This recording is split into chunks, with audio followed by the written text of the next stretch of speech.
Hello दोस्तों, आज मैं आपकी एक नए वीडियो के साथ आप अपने यूट्यूब चैनल चेकअप जॉब पे आपको मैं स्वागत करता हूं।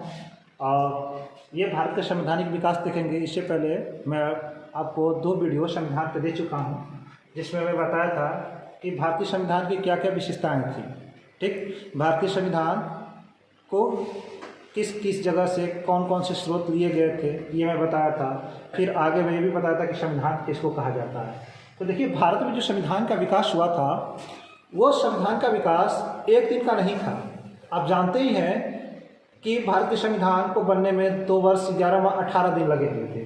तो ये 2 वर्ष 11 माह 18 दिन कहाँ से लगा हुआ था, आज उसी पे हम चर्चा करने जा रहे हैं स्टार्टिंग से, कि आखिर में भारतीय संवैधानिक विकास की शुरुआत कहाँ से हुई थी। तो सबसे पहले हम देखेंगे राजलेख के बारे में। वो 1600 ईस्वी का जो राजलेख आप पढ़ते हैं, जहाँ से ईस्ट इंडिया कंपनी की स्थापना भारत में होती है। इससे पहले ईस्ट इंडिया कंपनी की स्थापना 1599 में इंग्लैंड में हो चुकी थी।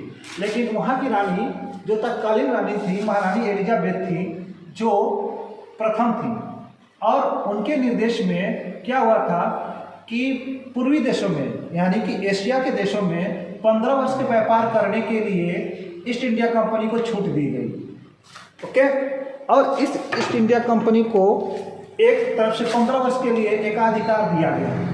ठीक, और पूर्व के देशों में भारत भी सम्मिलित था। इसीलिए 1600 ईस्वी में ये ईस्ट इंडिया कंपनी आती है भारत में व्यापार करने के लिए। यहाँ 15 वर्ष के लिए उनको अनुमति मिली थी, किसके माध्यम से? एलिजाबेथ प्रथम के माध्यम से। ठीक है, अब बात आती है कि इस ईस्ट इंडिया कंपनी को चलाने के लिए, जो 15 वर्ष यहाँ व्यापार करना था, उनको चलाने के लिए रानी ही द्वारा एक गवर्नर को नियुक्त किया गया था। देखिए, यहाँ पे एक गवर्नर है और 24 अन्य सदस्य हैं। क्या है? 24 अन्य सदस्य हैं, और इनको नाम दी गई थी एक गवर्नर और उसकी परिषद। ये पूरे एक गवर्नर और 24 अन्य सदस्यों को मिलाकर इनकी एक संज्ञा दे दी कि गवर्नर और उसकी परिषद की संज्ञा दे दी गई। यही जो आपकी गवर्नर और उसकी परिषद है, ये पूरे ईस्ट इंडिया कंपनी को भारत में देख रेख का काम करती थी। ओके, अब आते हैं हम 1726 के राजलेख पे। ये 1600 में ये 2 पॉइंट था। पहला पॉइंट क्या था कि एलिजाबेथ प्रथम द्वारा भारत में 15 वर्ष के व्यापार करने के लिए ईस्ट इंडिया कंपनी को अनुमति दे दी गई। फिर उसके बाद दूसरा इसका पॉइंट था कि एक गवर्नर और 24 अन्य सदस्यों को मिलाकर उसका एक नाम दे दिया गया, गवर्नर और उसकी परिषद की संज्ञा।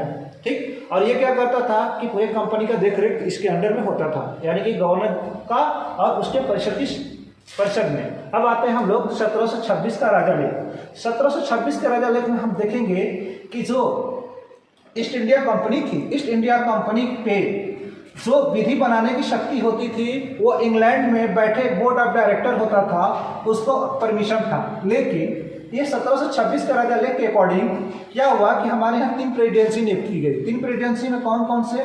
कोलकाता और मद्रास, फिर कोलकाता, मद्रास और मुंबई, ये 3 प्रेसिडेंसी की नियुक्ति की गई। और 3 प्रेसिडेंसी पे अलग अलग गवर्नर, यहाँ पे भी गवर्नर और यहाँ पे भी गवर्नर और यहाँ पे भी गवर्नर, इन तीनों गवर्नर को नियुक्त कर दिया गया।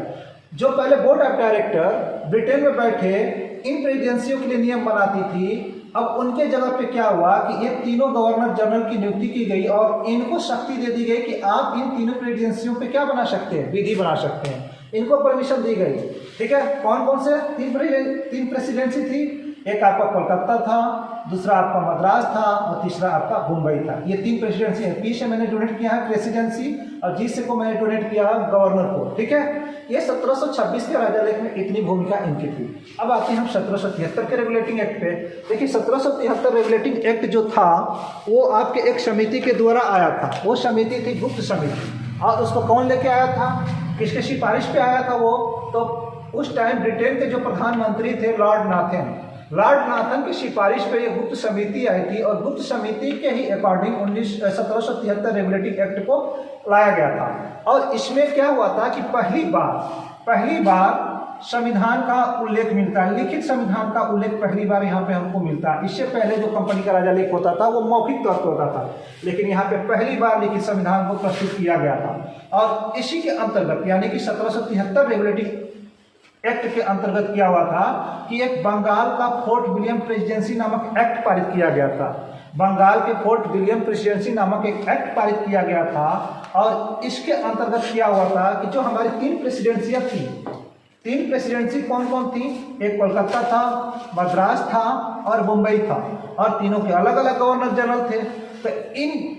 तो तीनों के अलग अलग गवर्नर थे, और इन गवर्नर को क्या कर दिया गया कि इनको सबको एक साथ मिला दिया गया, यानी कि इनको मर्ज कर दिया गया, और इन तीनों को ला के रख दिया गया बंगाल के गवर्नर जनरल। यहीं से आ गया कॉन्सेप्ट क्या, इससे पहले तो गवर्नर होते थे, लेकिन ये 1773 रेगुलेटिंग एक्ट के अंतर्गत आया बंगाल का गवर्नर जनरल। और बंगाल के गवर्नर जनरल के अंतर्गत मुंबई के गवर्नर, मद्रास के गवर्नर और कोलकाता के गवर्नर को रख दिया गया। ठीक, और ये बंगाल के गवर्नर जनरल को बंगाल के गवर्नर को हमको बंगाल के गवर्नर जनरल का संज्ञा देना पड़ा। ठीक है, अब ये बंगाल के गवर्नर जनरल कहाँ तक थे? ये पूरे भारत में नहीं थे, कहाँ थे? जहाँ जहाँ ब्रिटिश राज्य क्षेत्र था, जैसे मान लीजिए कि आपका कोलकाता था, मद्रास था, मुंबई था, और आपके इधर साइड में थोड़ा सा कालीकट के साइड में सूरत ले लीजिए, गुजरात के साइड में यहाँ पे सूरत, इन जगहों पे जहाँ जहाँ मतलब ब्रिटिश राज्य क्षेत्र थे, वही बंगाल के गवर्नर को फिर गवर्नर जनरल का नाम दे दिया गया। बंगाल के गवर्नर जनरल से इनकी संज्ञा दी गई। अब क्या हुआ कि इसके अंतर्गत जब हम 1726 के राज्यलेख में देखते थे कि बोर्ड ऑफ डायरेक्टर क्या करती थी, ब्रिटेन में बैठे 3 प्रेसिडेंसियों का नियम बनाती थी, तो उनका कार्यकाल कितना होता था? 1 वर्ष का, और उस 1 वर्ष को बढ़ा के बोर्ड ऑफ डायरेक्टर का कार्यकाल दे दिया गया 4 वर्ष का। ठीक है, फिर जो गवर्नर जनरल होता था, यानी कि बंगाल का जो गवर्नर जनरल होता था, उसको 2 चीज यहाँ पे शक्ति दी गई, एक दिया गया था सैन्य और दूसरा दिया गया था सिविल। ठीक, और इसकी पूरी देख रेख कौन करता था? इन दोनों मामले को तो एक गवर्नर जनरल करता था और उसकी परिषद करती थी, उसकी परिषद। ठीक है, अब इसके ठीक 1 साल बाद, यानी 1773 के 1 साल ठीक बाद 1774 आया। उस 1774 में क्या हुआ कि हमारे यहाँ कोलकाता में सबसे पहले सुप्रीम कोर्ट का गठन हुआ था। ठीक है, सबसे पहले यहाँ पे कोलकाता में सुप्रीम कोर्ट का गठन हुआ था 1774 ईस्वी के अकॉर्डिंग। अब इसमें 4 सदस्य थे, जो कोलकाता में सुप्रीम कोर्ट का गठन हुआ था उसके 4 सदस्य यानी कि न्यायाधीश थे। तो उसमें इम्पे, ये क्वेश्चन आता है कि इम्पे उस 4 सदस्य में से ये मुख्य न्यायाधीश थे, बाकी चैम्बर्स, हाइड और लैम्बेस्टर ये अन्य न्यायाधीश थे। ये 3 अन्य न्यायाधीश थे, ये मुख्य न्यायाधीश थे, कुल मिला के 4 हो गए।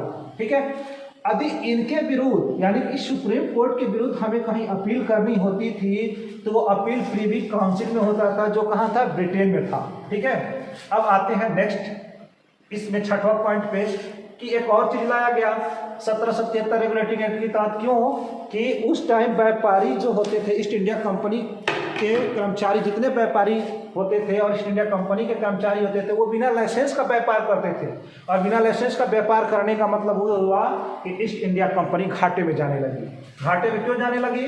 क्योंकि ये लोग चोरी छुपे व्यापार करते थे और टैक्स नहीं देते थे, इसलिए ईस्ट इंडिया कंपनी का खजाना हमेशा खाली रहता था। तो हम ई, आई और सी से जो हम लोग डिनोट कर रहे हैं यहाँ पे, इसको आप शॉर्टकट में लिखा हूं मैं ईस्ट इंडिया कंपनी। ठीक है, और ईस्ट इंडिया कंपनी के कर्मचारियों को प्रतिबंधित कर दिया गया कि आप बिना लाइसेंस का व्यापार नहीं करेंगे। ये 1773 रेगुलेटिंग एक्ट के अंतर्गत था।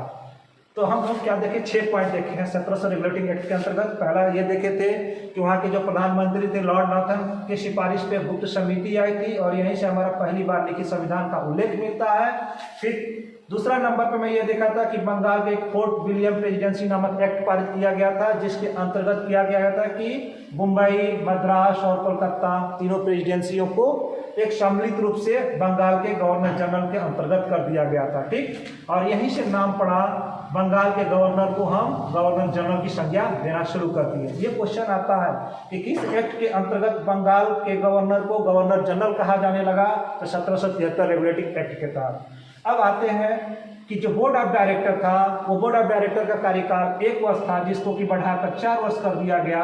और फिर जो सैन्य और सिविल मामले होते थे उस पर गवर्नर जनरल एवं उनकी परिषद को परमिशन दे दिया गया कि आप इन मामलों पे अपने हाथ कानून बना सकते हैं। इसके ठीक 1 साल बाद यानी 1773 के 1 साल बाद हम आते हैं 1774 में। तो यहाँ पे कोलकाता में सुप्रीम कोर्ट का गठन होता है, और सुप्रीम कोर्ट के गठन में 4 हमारे न्यायाधीश होते हैं, जिसमें कि इन पे मुख्य न्यायाधीश थे और अन्य न्यायाधीश थे चैम्बर्स, हाइड और लैम्बेस्टर। और इनके विरुद्ध जब मुझे अपील करना पड़ता था तो हम लोग अपील करते थे अपीली प्रीविल काउंसिल में, जो कि ब्रिटेन में थी। नेक्स्ट इसका जो 6वें नंबर पे इसका आता है पॉइंट, वो था ईस्ट इंडिया कंपनी के जितने कर्मचारीगण थे उन कर्मचारियों पर प्रतिबंध ये लगा दिया गया कि आप बिना व्यापार के लाइसेंस नहीं करेंगे। ऐसा क्यों किया गया? क्योंकि कंपनी घाटे में जा रही थी, उसके जो खजाने हो रहे थे वो खाली होते जा रहे थे, टैक्स ही नहीं मिल रहा था, इसलिए ये प्रतिबंध लगाना कंपनी को कंपलसरी हो गया, अनिवार्य हो गया। तो इस तरह से हम आज क्या देखें, 1600 का राज्य रेगुलेट और 1726 का, 1773 रेगुलेटिंग एक्ट का। ओके, फिर हम आगे और देखेंगे 1781 का रेगुलेटिंग एक्ट।